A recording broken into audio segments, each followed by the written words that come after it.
നമസ്കാരം. മിസ്റ്റർ വിനായകൻ, താങ്കൾ താഴ്ന്ന ജാതിയിൽ ജനിച്ചതോ മറ്റുള്ളവർ അല്ലെങ്കിൽ പട്ടികജാതി പട്ടികവർഗ വിഭാഗത്തിൽ ജനിച്ചതോ മറ്റുള്ളവർ ഉയർന്ന ജാതിയിൽ ജനിച്ചതോ ഒന്നും അവരവരുടെ കുറ്റമല്ല. ഓരോ മനുഷ്യനും ജനിക്കുന്നത് അവരുടെ അച്ഛൻ്റെയും അമ്മയുടെയും ബന്ധത്തിൽ നിന്നാണ്. ആ ബന്ധത്തിലുള്ളവർ ചിലപ്പോൾ ഒരു ജാതിക്കാരാകാം, പല ജാതിക്കാരാകാം, പല മതക്കാരാകാം. അവരെങ്ങനെ വന്നാലും അത് കുട്ടിയുടെ പ്രശ്നമല്ല. ഇന്ത്യൻ ഭരണഘടന അനുസരിച്ച് ഒരു കാലഘട്ടത്തിൽ പട്ടികജാതി പട്ടികവർഗക്കാരും പിന്നോക്കക്കാരും ദളിതന്മാരും ആദിവാസികളും ഒരുപാട് കഷ്ടപ്പെട്ടിരുന്നു. ജാതിയുടെ മതത്തിൻ്റെ വേലിക്കെട്ടുകൾക്കകത്തായിരുന്നു. അമ്പലത്തിൽ പോകാൻ കഴിയില്ലായിരുന്നു. 10 അടി 5 അടി 20 അടി മാറി നടക്കണമായിരുന്നു. കല്ലുമാല ധരിക്കണമായിരുന്നു. മാറുമറയ്ക്കാൻ കഴിയില്ലായിരുന്നു. തമ്പുരാന്മാർക്ക് കൂടെ കിടക്കണമായിരുന്നു.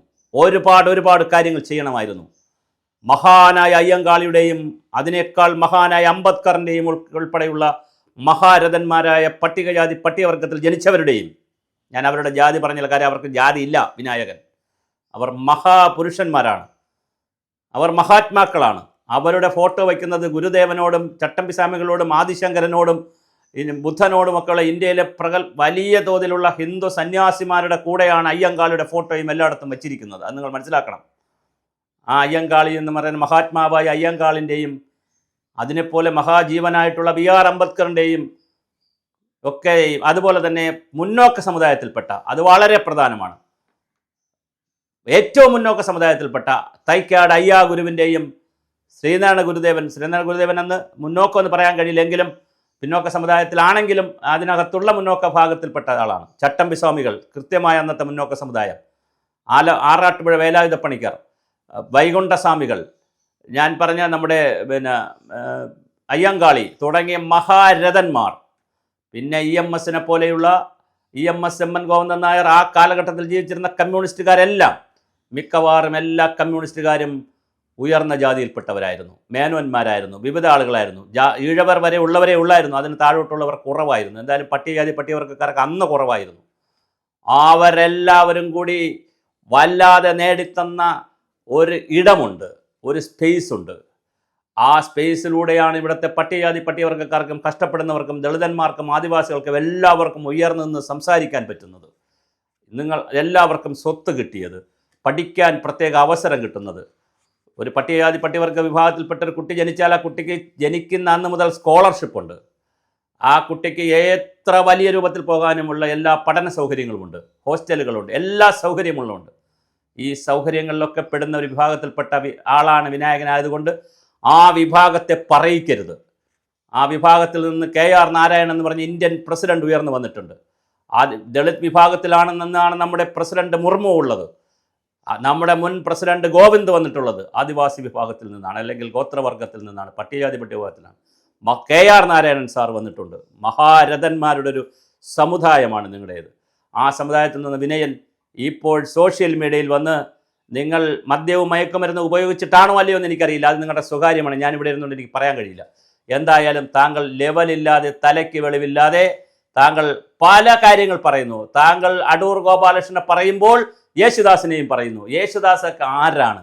താങ്കൾ എത്ര ജന്മം ജനിക്കണം യേശുദാസിനെ പോലെ ഒരു ഗായകനാകാൻ, അടൂർ ഗോപാലകൃഷ്ണനെ പോലെ ഒരു സംവിധായകനാകാൻ? അടൂർ ഗോപാലകൃഷ്ണനും യേശുദാസിനെ പോലെയുള്ള മഹാരഥന്മാർ നിങ്ങൾ പബ്ലിക് പ്ലാറ്റ്ഫോമിൽ നിങ്ങൾക്കൊരു സ്പേസ് ഉണ്ട് എന്ന് വിചാരിച്ച് സോഷ്യൽ ഫോറത്തിൽ കയറി, സോഷ്യൽ മീഡിയയിൽ കയറി എന്ത് തോന്നിയവാസവും പറയാം എന്ന് നിങ്ങൾ ധരിക്കുന്നത് അപാരമായ തൊലിക്കട്ടിയാണ്.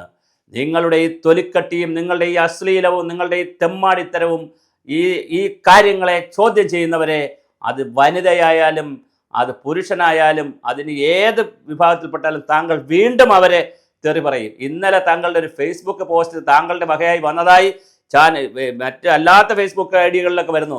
താങ്കൾ പറഞ്ഞിരിക്കുന്നു താങ്കൾക്ക് നല്ല തല്ല് തരേണ്ടതാണെന്ന് അപർണ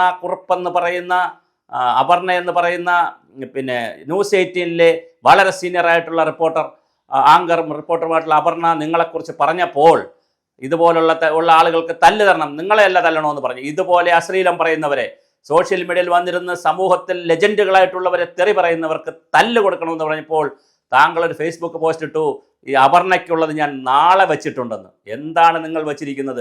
വളരെ മോശമാണ്. താങ്കളെപ്പോലുള്ള ആളുകൾ ഇങ്ങനെ സോഷ്യൽ മീഡിയയിൽ വന്നിട്ട് ബാക്കിയുള്ളവർക്ക് ഭാഷ അറിഞ്ഞുകൂടാത്തത് കൊണ്ടല്ല, ബാക്കിയുള്ളവർക്ക് വിവരമില്ലാഞ്ഞിട്ടല്ല, താങ്കളെപ്പോലെ വിവരക്കേടിലേക്ക് താഴാൻ അറിയാഞ്ഞിട്ടുമല്ല. ഒരാൾ മറ്റൊരാളിനെ നഗ്നത പ്രദർശിപ്പിച്ചാൽ തിരിച്ച് നഗ്നത കാണുന്ന മുണ്ടെടുത്തിട്ടുള്ള, വസ്ത്രമെടുത്തിട്ടുള്ള, സാരി എടുത്തിട്ടുള്ള, ചുരിദാർ ഇട്ടിട്ടുള്ള ആ വനിതയായാലും പുരുഷനായാലും അയാളുടെ കയ്യിലും ഇങ്ങനെ ആ വസ്ത്രം ഒന്ന് മാറ്റിയാൽ തീർച്ചയായും നഗ്നത ഉണ്ട്. പക്ഷെ എന്തുകൊണ്ട് താങ്കളെപ്പോലെയുള്ളവർ നഗ്ന പ്രദർശനം നടത്തുമ്പോൾ ബാക്കിയുള്ളവർ നഗ്നത പ്രദർശനം നടത്താത്തത്? അവർക്ക് കിട്ടിയ സംസ്കാരത്തിൻ്റെ ഭാഗമാണ്, അവർക്ക് കിട്ടിയ വിവരത്തിൻ്റെ ഭാഗമാണ്. ആ സംസ്കാരത്തിൻ്റെ വിവരത്തിൻ്റെയും നല്ലൊരംശം താങ്കളുടെ വിഭാഗത്തിൽപ്പെട്ട 99% പേർക്കും കിട്ടിയിട്ടുമുണ്ട്. അതുകൊണ്ടാണ് അവരും സംസ്കാര ചിത്തരായി ഇവിടെ പ്രവർത്തിക്കുന്നത്. അതുകൊണ്ട് താങ്കൾ പട്ടികജാതി, പട്ടികവർഗ, ദളിത് വിഭാഗത്തിൻ്റെ കൊട്ടേഷൻ ഒന്നും എടുക്കണ്ട.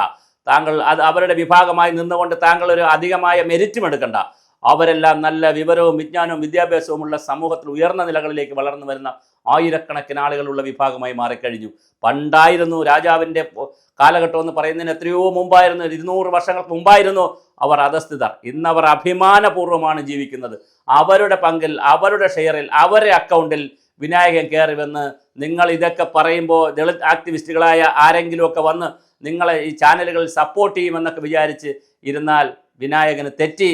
താങ്കൾ ഇപ്പോൾ അവസാനം ഒരു വനിതയെയും പറഞ്ഞിരിക്കുന്നു, വളരെ സീനിയറായിട്ടുള്ള ഒരു പത്രപ്രവർത്തകയെയും പറഞ്ഞിരിക്കുന്നു. അതിശക്തമായി അതിൽ പ്രതിഷേധിക്കുന്നു. ഒരു കാരണവശാലും താങ്കൾ ഇത് ചെയ്യുന്നത് ശരിയല്ല. തീർച്ചയായിട്ടും താങ്കൾക്ക് ഷോക്ക് ട്രീറ്റ്മെൻറ്റിൻ്റെ ആവശ്യമുണ്ട്, അല്ലെങ്കിൽ മെൻ്റൽ ഹോസ്പിറ്റലിൽ കൊണ്ടുപോകണം, അല്ലെങ്കിൽ ഞങ്ങളുടെ നാടൻ ഭാഷയിൽ പറഞ്ഞാൽ നാടൻ തല്ലാണ് താങ്കൾക്ക് തരേണ്ടത്. അത് കിട്ടാൻ അധികകാലം ഉണ്ടാവില്ല.